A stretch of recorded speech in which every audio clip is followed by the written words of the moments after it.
messieurs, chers amis, bienvenue à vous pour un nouvel épisode du Vendredi Salon. Mesdames et messieurs, aujourd'hui nous allons examiner l'un des caractères les plus sulfureux qui présente plusieurs controverses. Nous avons nommé, sa mère l'a nommé, Henry Kissinger. Henry Kissinger. Oui, alors c'est toujours un plaisir de vous assister ici dans notre salon.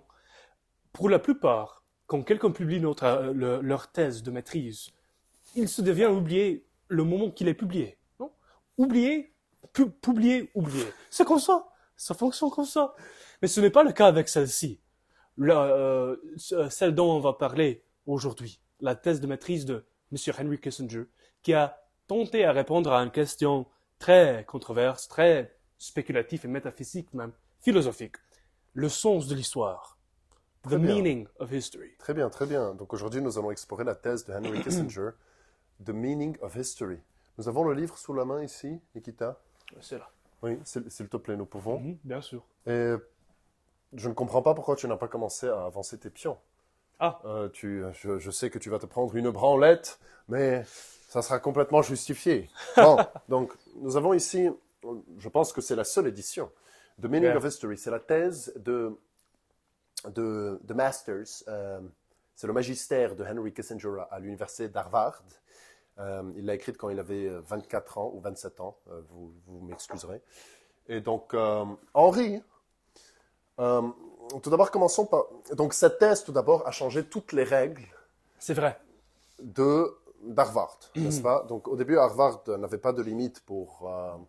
Le chiffre des pages, le nombre des pages. Tout à fait, tout à fait. Mais après cette thèse, ils ont décidé de mettre une limite, parce que la thèse d'Henry était tellement grande, complexe et magnifique, que voilà, ils ont mis des limites à l'illimité. Très intéressant. Donc, parlons un peu d'Henry et de sa vie. Alors, lui était un immigré qui venait de l'Allemagne. Au moment que les nazis se sont devenus la puissance en Allemagne, il était le sujet de beaucoup d'aggravations parmi ses collègues à l'école, parmi ses camarades de classe. Il était toujours le petit, celui qui était shy, let's say, réservé, réservé en soi. Et puis, à cause de cela, il était le sujet de beaucoup d'aggravations et même cela a affecté la vie de sa famille. Cela a diminué les opportunités qui étaient disponibles à son père et à son mère. Et à cause de cela, ils ont dû quitter.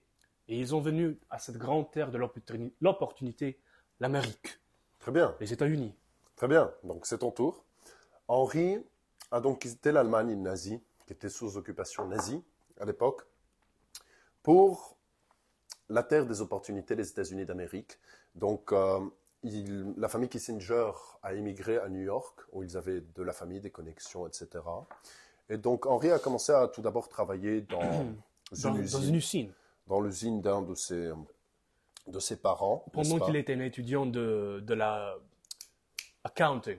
Tout à fait. Donc c'était un comptable. C'était un étudiant en comptabilité. Ensuite, il a fait son master relations internationales, son doctorat, etc., n'est-ce pas? Donc, Henry ensuite s'est adonné à la campagne à la campagne présidentielle d'un Rockefeller. Qui était à l'époque un démocrate. Un démocrate, tout à fait. Donc, c'est un membre éminent. Check. Donc, il s'est adonné à la campagne d'un membre éminent de la famille des Rockefeller. Et ce qui était beau à l'époque, n'est-ce pas, c'était que la politique était composée de gentlemen. C'est-à-dire, ça n'était pas une affaire d'animosité, de personnes impolies qui se battaient entre eux. Non, c'était des gentlemen qui confrontaient leurs idées politiques. Et de par cela, les technocrates qui les entouraient, comme Henry Kissinger par exemple, avaient toujours un sens de légitimité, même quand le perdant était désigné. C'est-à-dire, qu'est-ce que je veux dire par cela? Exactement. Quand le campagne de Rockefeller a été vaincu par celle de Richard Nixon, de toute façon, a noté que dans cette campagne, il avait ce grand talent, cet Henry Kissinger. Et il a noté ce Henry Kissinger, il a dit, viens travailler pour moi. Et puis, le reste, c'est l'histoire. Comme on dit en anglais, the rest is history. Tout à fait. Alors, Henry Kissinger se souvient très bien, c'est ton tour, que Nixon lui avait proposé, bien sûr, des membres de son cabinet l'avaient appelé, lui avaient proposé, est-ce que tu voudrais travailler pour Richard Nixon, qui a gagné les élections. Et Henry Kissinger, bien sûr, se sentait un peu redevable de M. Rockefeller. Alors, il lui a demandé la permission comme un vrai gentilhomme, comme un vrai gentleman. Et Rockefeller lui a dit, écoute, Henry, tu es un technocrate, tu es un homme de savoir, non de politique, et ton talent pourra servir le candidat, pourra servir l'Amérique, les États-Unis, l'Union. Et sache une chose, Henry, et je suis en train de répéter les dires de Henry Kissinger. Il prend un plus grand risque sur toi que tu prends un risque sur lui. Bon, he's taking a bigger risk on yourself than you're taking a risk on him. Yeah. Voilà, c'est la translation exacte. Donc, de par cela, Henry a décidé de s'adonner corps et âme au succès du mandat de Nixon, n'est-ce pas?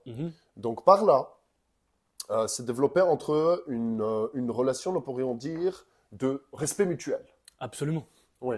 Absolument. Cette relation entre Kissinger et Nixon, c'est une des histoires le plus admirées dans l'histoire des États-Unis, je dirais. C'est une relation vraiment influentielle, vraiment documentée par les journalistes, par exemple. Et alors, Kissinger était un professeur à Harvard. Il a écrit de nombreux livres, de nombreuses thèses. Celle qui l'a rendu célèbre, c'était une thèse à propos des armes nucléaires, par exemple. Et c'était pour lui le grand défi de le XXe siècle, cette question des armes nucléaires. On pourrait voir cela, comment cela est important, est signifiant quand il s'agit à son approche avec la Chine. Quand il s'agit avec son approche avec la politique de détente qui a été construite par George Kennan, par exemple. Et Kissinger, il mérite son propre crédit à cette stratagème, à cette tactique à cette époque. Très bien. Donc Henry Kissinger était vraiment quelqu'un d'incroyable. C'était le plus grand témoin du XXe siècle. Il a écrit plein de livres, il a côtoyé les plus grands de ce monde, et dans son livre Leadership, il nous parle des biographies des acteurs majeurs de la politique du XXe siècle. Charles de Gaulle. C'est ton tour. Lee Kuan Yew. Tout à fait. Et plus que cela, nous pourrions dire que Henry Kissinger a été l'architecte de la paix mondiale après la guerre froide. C'est lui, en comprenant profondément la Chine, l'histoire de la Chine, qui est une histoire complexe, car la Chine n'est pas un pays westphalien. C'est-à-dire comme la France et l'Allemagne qui a été basée sur les accords de Westphalie. La Chine est une civilisation, c'est un monde. C'est un monde qui a son histoire millénaire. Donc, les Chinois se rappellent encore des pyramides. Il y a cette interaction entre Mao Zedong et Henry Kissinger. Tout à fait. Ouais. Tout à fait. Et Mao Zedong avait rencontré Henry Kissinger plusieurs fois. Hein? Non. Ok. Je le rétracte. Tu le rétractes. Ok, rétracte alors. Donc, Henry Kissinger avait rencontré Mao Zedong et ce qui l'a rendu vraiment... impressionnant. Pas juste impressionnant, il avait décrit Mao Zedong comme étant la personne la plus effective. He's the most effective man I've ever met. Effective entre parenthèses, entre guillemets. Oui, effective, c'est-à-dire que voilà, c'était quelqu'un qui était capable de, comment dirais-je, d'éliminer ses adversaires politiques. C'est ce qu'il voulait dire par effectif. Bon, cette définition du mot pourrait être, comment dirais-je, bien, dans le monde occidental, nous éliminons les idées, pas l'homme.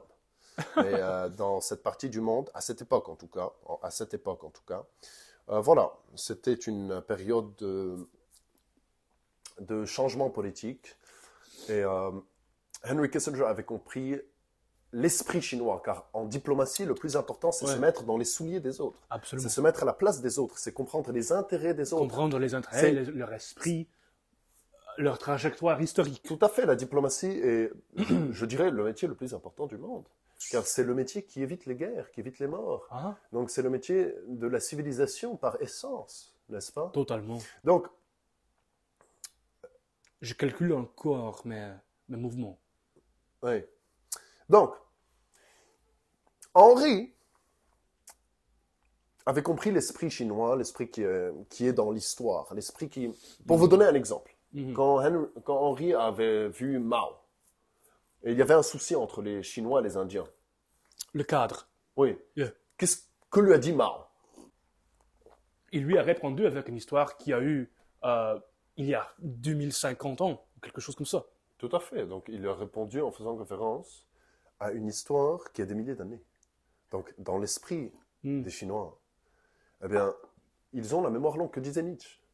Ah, l'avenir appartient à celui qui a la mémoire le plus longue. Tout à fait, tout à fait. Donc, Henri avait compris cela. Et les États-Unis, vous savez, aujourd'hui comme à l'époque, étaient une nation jeune. C'est une nation qui avait quelques centaines d'années. Totalement. Nous parlons de la Chine, c'est un empire, c'est un monde. Oui, l'histoire américaine commence en 1776, par exemple. Tout à fait. Mais l'histoire chinoise, c'est comme, c'est un épique. C'est un épique. C'est un monde, c'est tout un monde, c'est une Exactement, civilisation. exactement. c'est Comme un par monde, exemple, dans l'Occident, on croit que l'Iliade, c'est le commencement de notre canon. Mais Ouais. pour eux, C'était hier. c'était hier. Hier, la guerre de Troie s'est passée hier dans l'esprit des Chinois. Oui, tout à fait, tout à fait. Et cette conscience historique est tout à leur honneur, disons-le. Donc, Henri avait compris l'esprit chinois. Henri s'était adonné à un travail de compréhension tout d'abord. Et c'est lui qui avait évité La guerre nucléaire, la guerre nucléaire. plus ou moins. C'est quand même, nous lui sommes quand même redevables, d'une certaine façon. Bien sûr, c'est une personne qui a Oui, c'est quelqu'un qui est sujet aux controverses, c'est vrai. tout à fait. Donc, voilà, il y a une dichotomie de cet aspect. Vous serez les juges de cela. Nous sommes là pour raconter, non pas juger et châtier. Car qui sommes-nous pour juger, mesdames et messieurs? Mais en tout cas, your turn. Mais en tout cas, donc c'est pour cela que ce personnage est très complexe et intéressant à étudier et à comprendre pour le futur et pour le destin du monde même. Oui. Donc aujourd'hui, nous allons examiner son œuvre, The Meaning of History, qui forme la base de sa pensée. Absolument. Donc, que voulait dire Henri par l'histoire a un sens? Nous sommes encore dans, nous avons vu cela bien sûr avec l'épisode de Macron, n'est-ce pas? On a discuté sa thèse qui a affaire à Machiavel et Hegel. Et on a déjà discuté avec Hegel que l'histoire a un sens, l'histoire a une fin, une complétion. L'histoire peut s'achever. L'histoire a un telos, dans le sens grec, dans le sens antique d'Aristote. Et alors pour Hegel, l'histoire c'est quelque chose de rationnel. Et pour Hegel, c'est intéressant. Pour lui, l'histoire a été finie, terminée, complète avec l'échec de Napoléon à Waterloo. Ouais. C'était pour lui la fin de l'histoire. C'était le Fukuyama de l'époque. Exactement, Oui, exactement. Francis Fukuyama a écrit un livre qui s'appelle La fin de l'histoire, La The fin End de of l'histoire, History, oui, qui à la est fin de la un- Seconde Guerre mondiale. qui est une discussion sur cette dialectique entre l'USSR et puis les États-Unis. L'URSS. L'URSS, excuse-moi. Oui. Mais il y a toujours ce type de personnage à la fin des guerres parce que tout le monde pense que les guerres sont la der des der, la dernière des dernières, n'est-ce pas? Et les gens ont oublié que l'histoire n'est que l'explosion des volontés, la confrontation des volontés entre elles. Donc à moins qu'il n'y ait qu'un soleil qui brille, comme disait Alexandre, il y aura toujours malheureusement des confrontations et il est du rôle et du devoir des Exactement, diplomates exactement. qui portent sur leurs épaules le destin d'un monde, d'une nation, d'une civilisation, d'une histoire, d'une épopée, de pouvoir s'informer Regarde. et regarde. agir. Oui, mais je suis un peu occupé, je fais une vidéo. Oui. Ah, ok. C'était un bon manœuvre. C'était un bon mouvement. Oui, tout à fait, tout à fait. Oui. Bon, donc, oh. Je l'entraîne. Oui, donc, de par cela, Oui, il y a toujours cette expression, après les guerres, que c'est la fin de l'histoire. Et quand Francis Fukuyama avait écrit cela dans les années 1990, ouais, c'était son esprit. Il était l'héritier de cette tradition hegelienne. Mais Hegel lui-même a pensé qu'il a vécu la fin de l'histoire avec ses propres yeux. Car pour Hegel, l'histoire c'est rationnel. L'histoire c'est une confrontation d'une thèse, d'une antithèse, et puis le résultat c'est une synthèse, c'est une amélioration de la condition de un principe qu'on peut déciférer de cette confrontation. Mais en tout cas, donc aujourd'hui, nous allons étudier la base de la pensée de Henry Kissinger, d'Henry Kissinger. Henry Kissinger qui a écrit plusieurs... C'est ton tour, Nikita. Oh ouais. Henry Kissinger qui a écrit plusieurs grands livres que nous allons examiner un par un sur cette chaîne. Nous allons commencer par la base de sa pensée, The Meaning of History, le sens de l'histoire. Donc, Henri nous explique que l'histoire a un sens. Et pour nous expliquer cela, il nous parle de certains acteurs philosophiques. Comme, Exactement. qui sont-ils? Premièrement, Kant, Toynbee et Spengler. Très bien. Donc, commençons par Kant, vite fait. Je crois que c'est nécessaire de commencer avec Kant, car ces trois philosophes se sont inscrits dans une tradition qui s'appelle la spéculation historique, historical speculation, ou en outre universal history. Ça veut dire qu'ils essaient de produire des principes qui sont relevants, qui sont vrais, véritables, en tout espace et en tout temps. Et cette tradition commence avec Emmanuel Kant. Emmanuel Kant qui lui-même était le grand philosophe de l'époque des Lumières. Il s'appelle le philosophe des Lumières de cette époque. Et il commence avec un pièce vraiment influentielle qui a commencé cette tradition de Universal History, qui s'appelle Universal History with a Cosmopolitan Purpose. Histoire universelle avec un but cosmopolite. Cosmopolite. Mmh. Et voilà. Regarde même ce titre. L'histoire, c'est quelque chose de cosmopolite. C'est intéressant, de universel. C'est un pensée vraiment originel qui vraiment a has its place in the Enlightenment, je dirais. À sa place dans les Lumières, dans La révélation. Exactement. Très bien. Donc, en fait, nous parlons là de philosophes qui ne sont pas centralisés, donc qui ne regardent pas l'histoire d'un point de vue central. Par exemple, nous avons la tradition historiographique eurocentrique, nous avons la tradition africaniste de nos jours, surtout asiatique. Donc, ils ne regardent pas l'histoire d'un certain point de vue basé sur certains intérêts. L'histoire, pour eux, et l'histoire de l'humanité, c'est pas l'histoire d'un pays, c'est pas l'histoire d'une nation, c'est parce que tout est en marche, tout est en mouvement. Il y a des migrations, des immigrations, des émigrations. En marche. Oui, en marche. Oui.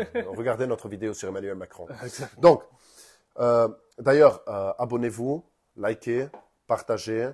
Nous allons mettre un lien dans la description où vous pouvez nous soutenir financièrement, moralement, spirituellement, amicalement. Moralement. Voilà, tout ça. Donc, merci beaucoup pour votre support, mesdames et messieurs. Ça, c'est vraiment magnifique, sublime et fantasmagorique, vraiment. Wow. Mais en tout cas, donc, de l'histoire, nous pouvons déchiffrer certaines règles qui sont toujours vraies, omnipotentes et omniprésentes, n'est-ce pas? Donc, de par là, quand Toynbee Spengler nous parle de l'évolution de l'histoire, et plus précisément, Spengler et Toynbee avaient écrit après la Grande Guerre, les deux guerres mondiales, comme à peu près René Guénon qui avait écrit la crise du monde moderne. La crise du monde moderne, n'est-ce pas? C'est à cette époque-là, c'est au début du 19e siècle, du 20e siècle, pardon, les gens avaient pressenti, n'est-ce pas? Que le cataclysme était arrivé, que la révélation était arrivée. Quelle est la définition du mot apocalypse? L'étymologie, pardon. Révélation. Révélation, c'est une révélation. Ce qui est vrai, ce qui n'est pas vrai, regardez notre vidéo sur René Guénon, vous allez adorer. Et parce que vous avez bon goût, c'est pour cela. Et donc, de par là, ce que nous pouvons voir, c'est que s'est développé en Occident cette tradition d'étudier les empires. Donc, on étudie les empires comme on étudie les individus. Exactement. Donc, vous prenez un empire, mais vous l'étudiez comme un homme qui naît, qui grandit, qui se reproduit et qui meurt. Très bien. Exactement. Et alors, Kant commence son analyse de même manière comme Rousseau, Locke et Hobbes commencent leur analyse. Et c'est avec l'état de nature. Kant commence dans cette époque anthropologique où l'homme, c'est dans son condition de base, l'état de nature. Et puis, il veut appliquer l'esprit de lumière à cet état de nature. Commençons avec l'individu. Pour Kant, c'est la même chose avec Hegel. Et puis Hegel, c'est l'inhériteur, I forgot the word. L'héritier. Hegel lui-même est l'héritier de la tradition qui a été commencée par Kant. Ça veut dire que l'histoire, c'est logique. L'histoire, c'est rationnel. L'histoire a un but. L'histoire a un but. Très bien. Puis, alors, l'histoire, c'est motivé par la perfectibilité de l'homme, qui a lui-même ses origines avec cette idée de l'esprit faustien, l'âme faustienne, cette aspiration vers l'infini et l'au-delà. L'infini et l'au-delà, exactement. Oui. Buzz l'éclair. Oui. Donc, très bien. Donc, ces trois penseurs philosophiques. Regarde, c'est un grand échec pour toi. Ça me fait plaisir de te faire plaisir. Oh là là. Je ne veux pas aller trop fort sur toi devant les gens. Tu sais ça. Et pour cela, je te remercie. Mais ça me fait plaisir, mon cher ami. Viens, on vient. Un bisou, c'est où? Oh, Emmanuel. Oh, she looks so nice. Ouais, mais en tout cas.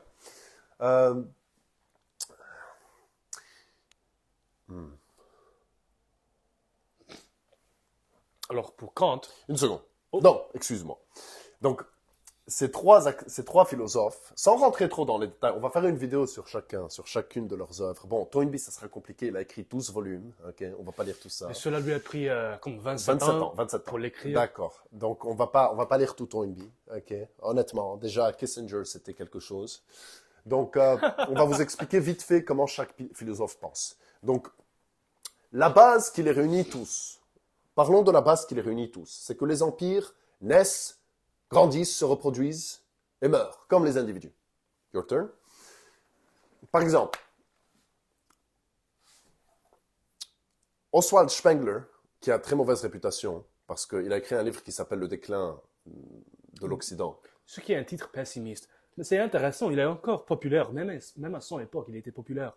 Pas particulièrement parmi les académiques et les érudits, mais il était un intellectuel privé. Il était un intellectuel privé. Ils l'ont attaqué seulement sur des précis détails de l'histoire. Ce n'est pas le but de l'histoire, de l'étude de l'histoire, de se préciser ou Oui, sur les détails. sur les détails. Oui, sur les petits détails. Oui. C'est de produire des sens, des principes. Oui. Exactement. Donc, ils l'ont attaqué sur les détails et pas sur les principes. Donc, sur les dates, sur les petites, comment dirais-je, carabistouilles, n'est-ce pas? Mais pour tout vous dire, Spengler, Kant et Toynbee essayent de nous apprendre que les empires ont des phases. Et qu'a fait Henry Kissinger quand il travaillait pour Nixon? La première chose qu'il a fait avec l'homme le plus puissant du monde, dont le temps est très précieux, qu'est-ce qu'il lui a conseillé de faire? Il lui a donné un tome de Spengler, du déclin de l'Occident. Et c'est un grand livre, c'est un livre de Deux volumes. de 2 volumes, de 1000 pages. 1000 pages, les deux volumes combinés. Et le texte, c'est vraiment petit. Voilà, donc c'est un très gros livre, n'est-ce pas, 1000 pages. Donc, Henri l'a donné à Richard, et il lui a dit, écoute Richard, il faut que tu lises ça, je sais que tu n'as pas beaucoup de temps, je sais qu'il y a une guerre nucléaire qui pourrait arriver, à Dieu ne plaise, mais j'ai besoin que tu connaisses, que tu comprennes où nous nous situons dans l'histoire, dans l'âge des empires. Donc, nous avons par exemple cette Toynbee qui nous explique qu'un empire développe une certaine élite créatrice, une élite. C'est quoi une élite créatrice? Ça veut dire qu'ils sont eux qui vont répondre aux problèmes. Très bien, nous avons un problème. Exactement. Nous avons un petit groupe d'individus qui cherchent des solutions par l'imagination, que disait Napoléon. L'imagination gouverne le monde, mesdames et messieurs. Donc, de par cela, Toynbee nous expliquait que les empires avaient une classe dirigeante. Cette classe dirigeante est créatrice, elle trouve des solutions à des problèmes. Donc, quand cette classe arrête de trouver des solutions à des problèmes après quelques générations, elle devient ce qu'il appelle une classe dominante. Donc, la classe dominante... Pas encore une classe créative, mais une classe dominante. En arabe, on dit « kun asamiyan la izamiyan » en arabe. C'est-à-dire, berce-toi et montre-toi par tes actions, par ta bravoure, par tes succès, et non pas par les lauriers de tes ancêtres. C'est exactement celui qui... C'est exactement cela. La classe dominante. Exactement, avec la classe dominante. Le mécanisme qui va promouvoir le succès et la réussite des empires, des civilisations, qui va compeller l'homme, to compel. Oui, qui va pousser l'homme. Qui va pousser l'homme vers l'infini et vers l'au-delà. C'est ce mécanisme de défis et réponses. Très bien. Les civilisations, les groupes, les communautés vont faire face aux défis afin qu'ils puissent développer. Mais attention, si les défis sont trop extrêmes, comme les Esquimaux, il n'y aura pas de développement. Mais c'est la même chose. S'il n'y a pas de défis. S'il n'y a pas de défis. Par exemple, dans les pays exotiques et tropicaux où toutes les ressources sont présentes, exactement. Eh bien, l'homme n'a pas besoin de développement. L'homme est encore dans le jardin d'Éden, n'est-ce pas? Exactement. Donc l'homme n'a pas besoin de trouver des solutions à des problèmes parce qu'il n'a pas de problème. Alors regarde, Kant a commencé son analyse avec l'état de nature. Et si on regarde les peuples qui habitent dans ces climats tropiques, ils n'ont pas quitté l'état de nature. Ils habitent encore dans l'état de nature. Oui, mais pourquoi? Pourquoi? Parce que leur environnement leur procurait tous leurs besoins. Exactement. N'est-ce pas? Ce n'était pas nécessaire de développer. Très bien. Donc ils n'avaient pas vraiment besoin d'innover spécialement. Parce que l'innovation n'est que la réponse à un problème. Mais ils n'avaient pas de problème. Par exemple, l'Italie a vu sa renaissance apparaître quand il y avait des petites cités-États, sous une forme très hellénique, qui ils étaient en pleine compétition les unes avec les autres. C'est comme ça que l'Italie a donné part à la Renaissance, n'est-ce pas? Your turn. Exact. Donc, de par là, nous voyons que la compétition est quelque chose de positif car elle entraîne la créativité apporte l'innovation, le progrès apporte... La liberté. Pourquoi pas? Pourquoi pas? C'est ton tour. Ah, je sais. Si tu veux abandonner, j'accepte. Jamais. Bon. Donc, de par là, quand la classe qui était censée, l'élite créatrice, nous ne parlons pas d'une élite financière, Monétaire, tertiaire, non. voilà, nous parlons de gens créateurs, des gens qui ont de la créativité. Quand cette classe d'individus minimes ne crée plus, eh bien, elle devient la classe dominante et puis elle est renversée parce que, voilà, les gens se disent, mais écoute, tu ne trouves plus de solution à mes problèmes, donc pourquoi devrais-tu avoir des privilèges? Exactement. Complètement naturel, complètement normal. Très bien. Donc, de par là, nous voyons se développer des révolutions et Exactement. l'histoire C'est est le une roue. ouais, exactement. C'est le commencement de ce clivage. Le grand expression de Toynbee, c'est pas ce que les empires ne meurent pas par le Ils meurtre. se suicident. Ils meurent par le suicide. Tout à fait, Ils complètement. meurent par le suicide. Donc, ça veut dire que les guerres civiles. Très Les bien. guerres civiles. Donc, c'est une crise interne avant d'être une crise externe. n'est-ce pas? Entre les classes. Entre Très bien. les classes. Très Entre bien. cette classe créative qui est devenue décadent et alors dominant, et puis un prolétariat qui ne s'identifie pas avec cette classe encore. Très bien. Et l'élite de par là, donc le patricien romain ne sera plus un patricien romain, ce sera juste un patricien qui a des affinités avec les patriciens d'autres nations, d'autres pays, Exactement. d'autres C'est contrées. c'est le commencement de le cosmopolitanisme. Très bien. Donc, par exemple, aujourd'hui, nous pouvons voir que les élites financières de New York et de Paris, de Londres et des autres pays du monde, n'est-ce pas, sont plus proches les unes des autres que, par exemple, Leur propre... l'élite de Paris La Défense, le grand financier de Paris La Défense avec le paysan de Picardie, n'est-ce pas? Ou bien le grand banquier d'investissement à New York de l'américain d'un État du Sud quelconque, n'est-ce pas? Donc nous voyons une certaine affinité entre les élites du monde, ce qui est un phénomène complètement naturel. Bien sûr, nous ne sommes pas là pour dire si c'est bien ou mal. Nous allons, comme Nietzsche le dit, Au-delà. au-delà de quoi? La bien et la mal. Très bien. Nous allons toujours au-delà du bien et du mal. Nous regardons les choses sans aucune morale, ce qui est complètement moral en politique. C'est mon tour, hein, correct? C'est ton tour, bien sûr. Mais si tu vas abandonner encore, s'il te plaît, ne sois pas trop dur sur toi.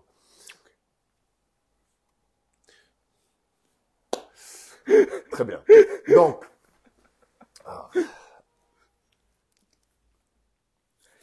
C'est le meilleur prof du monde.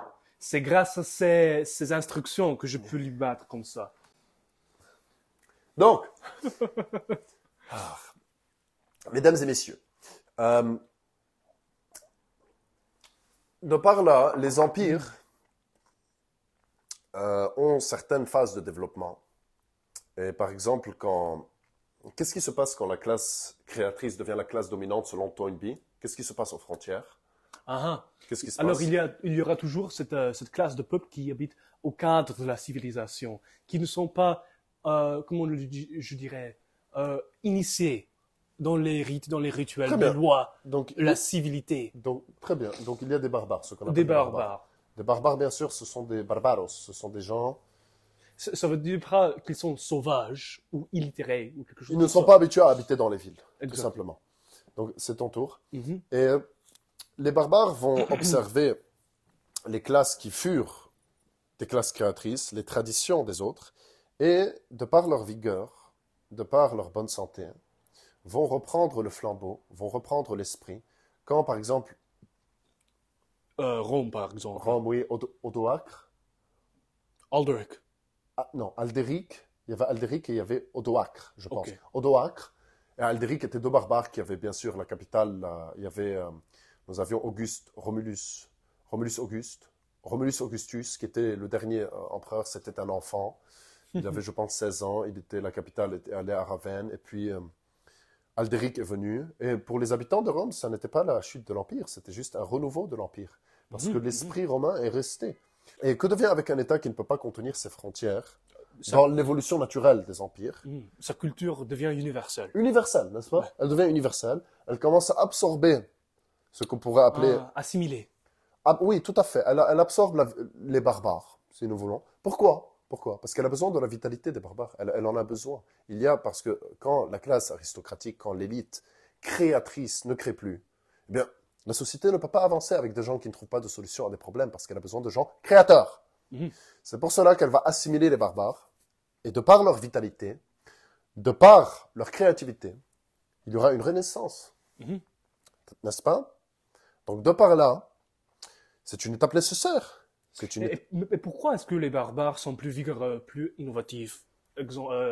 Parce que là, on revient à René Guénon. Mhm. Parce que les barbares n'ont pas accès à la matérialité. Exactement. Donc, ils n'ont pas accès au luxe, à la luxure. Que disait Alexandre quand il voulait conquérir Ah, l'Asie? les Perses, ouais. Il disait, vous les Perses qui ont été corrompus par la luxure et par Les parfums. l'efféminisation de votre esprit, nous venons vous punir. Donc, oui, oui. Alexandre qui lui-même, par exemple, discutons de cet aspect-là que nous parlons d'Alexandre. Mhm. Selon Spengler, Oswald Spengler, comment est-ce qu'un empire se développe?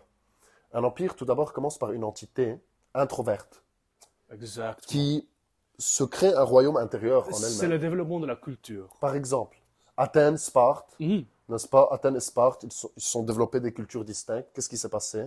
Problème commun. Quel est le problème commun? Les Perses. Là, L'Empire voilà. perse. Guerre franco-perse. Exact. Franco-perse. Pardon. Franco-prusse. Gréco-prusse. Ouais, c'est pour cela. C'est ça. C'est la guerre franco-prussienne. Franco-prusse, c'est pour ouais. ça. Ouais. Donc, les guerres, voilà. Gréco-persien. Gréco-perse. Pourquoi pas. Donc, de par là, nous avons eu un problème commun. Ce problème commun a unifié les Grecs, mais seulement en pratique, pas officiellement. Qui a unifié les Grecs officiellement? Philippe de Macédoine. Philippe de Macédoine, exactement. Philippe de Macédoine a unifié la Grèce. Et là, nous sommes de ce que Spengler appelle la culture. La culture, pour Spengler, c'est ce qu'on crée en nous. C'est ce que l'Empire crée en lui. Vous devez comprendre qu'il prend... C'est l'introversion d'un peuple Tout à fait, c'est le côté introverti du peuple. qui, pendant le cours de l'histoire, devient extrovert. Tout à fait, se manifeste, n'est-ce pas? Donc, la Grèce s'est unifiée, mais avant de s'unifier, elle a créé des principes, des codes, une culture, une structure, n'est-ce pas?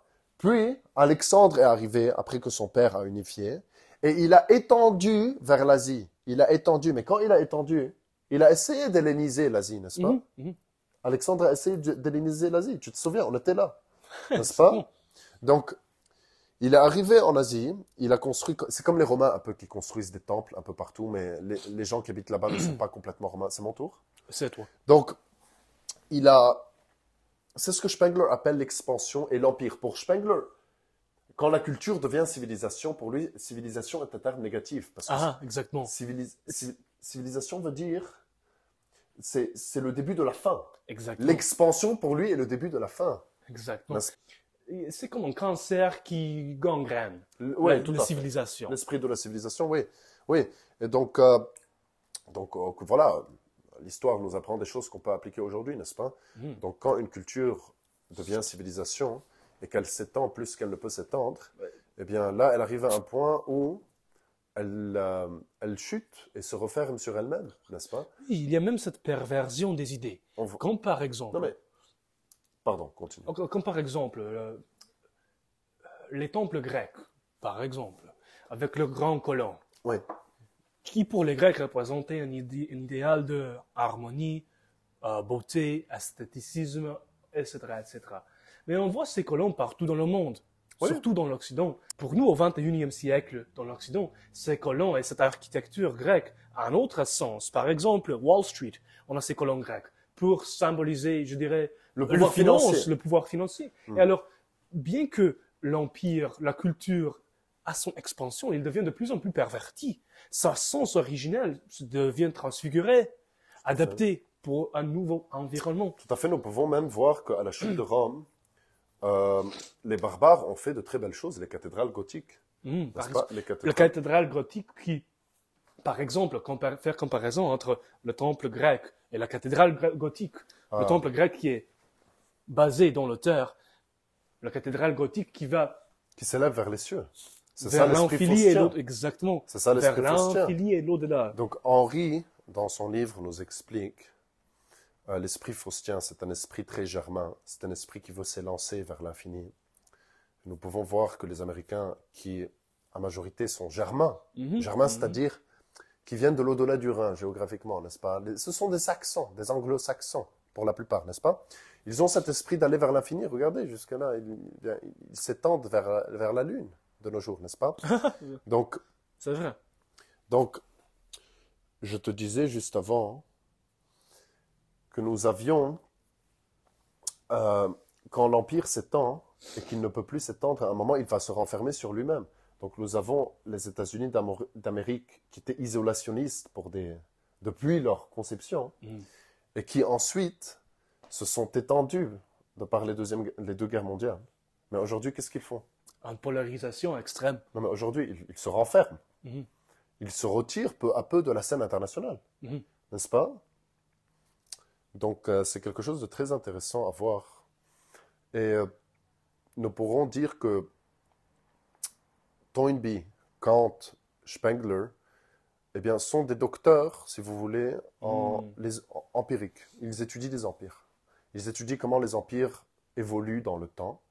Et pour Henri, nous pouvons dire que l'histoire avance avec ou sans vous. Et le secret, c'est bien se placer. C'est comme ce que Hegel disait que Napoléon est l'expression de son temps. Ça n'est pas lui qui affecte son temps, c'est juste l'expression.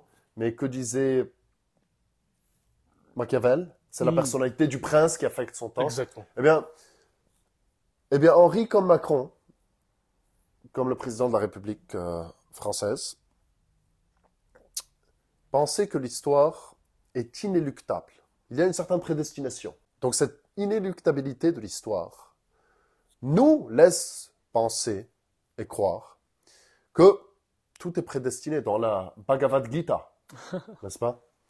Le héros principal, eh bien, est forcé. On va peut-être faire le Bhagavad Gita. On va peut-être faire une vidéo sur le Bhagavad Gita. C'est une bonne idée. Et eh bien, l'héros principal du récit est confronté à ce dilemme que dans la vie, tout est déjà prédestiné. Pas besoin d'avoir peur. Le général Lee of the Confederates, Robert E. Lee. Robert E. Lee, Yes. disait « Je suis aussi serein sur le champ de bataille que dans mon lit, en tant que chrétien. » Donc, il y a cet aspect de la prédestination, il y a cet aspect très protestant. Il y a cet aspect de l'histoire avance et nous devons bien nous placer. Et il ne sert à rien d'aller à contre-courant, car cela n'est qu'une corruption de soi-même. Et de par là, Toynbee, Kant et Spengler sont des docteurs. Ce sont des gens qui étudient les empires, qui comprennent les empires. Et il est très important pour les hommes d'État de comprendre où ils se positionnent. Dans le cours de l'histoire. Tout à fait. Il faut comprendre où nous nous positionnons dans le cours de l'histoire. Et de par là, mesdames et messieurs, je pense que cette vidéo n'était qu'une introduction aux idées. Absolument. Imaginez, Toynbee, c'est seulement Toynbee qui a pris 27 ans pour écrire son œuvre. Imaginez 12 volumes. 12 volumes d'une histoire universelle. Imaginez la complexité de ce cerveau qui a dû comprendre, et pas tout simplement comprendre, mais a dû produire ses pensées, cette grande analyse de l'histoire, pour produire ses principes. Pour savoir où est-ce qu'on va, il doit chercher d'où est-ce qu'on vient. Très bien. D'où est-ce qu'on vient. Très bien. Et c'est ça la prééminence de l'étude de l'histoire. Tout à fait. Donc Spengler nous explique tout simplement qu'une culture se développe en elle, elle préserve son essence, et puis elle doit la rejeter, ce qu'elle devient une civilisation. Une civilisation est une culture qui rejette son essence et qui s'étend et devient un empire pour enfin mourir. On pourrait comparer cela vulgairement Ok. à un homme, parce que n'est-ce pas Hobbes compare l'État à un homme. Exactement. Ces gens étudient l'État comme étant un homme. Donc on peut comparer cela à un homme qui préserve son essence pour ensuite la projeter et la rejeter. Et comment se sent un homme après avoir projeté son essence? Post-coït. Animalos. Exact. Clairvoyance. Il y a une certaine fatigue, une certaine clairvoyance, n'est-ce pas? Donc, de par là, les empires éjacule. Oui, c'est la grande thèse de Kissinger, de Toynbee, de Kant et de Spengler. C'est l'accumulation de leurs décennies de l'étude que les empires éjaculent. Voilà. Voilà. Donc, les empires forment en eux une certaine essence, et puis hop, ils ont un orgasme sur le monde, et ils sont fatigués, puis ils meurent. Voilà, tout simplement. Non? Ah, exactement. Non? Exactement. Ça, c'est Spengler. Ok, là, vous avez compris Spengler.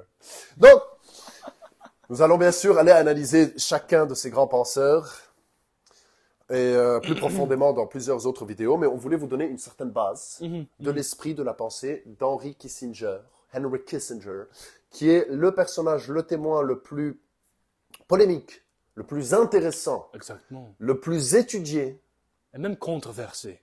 bien sûr, qui est sujet à plusieurs controverses du XXe siècle, mais encore une fois, n'oublions pas que c'est quelqu'un qui a porté un message de paix dans un monde qui était au bord de la guerre nucléaire.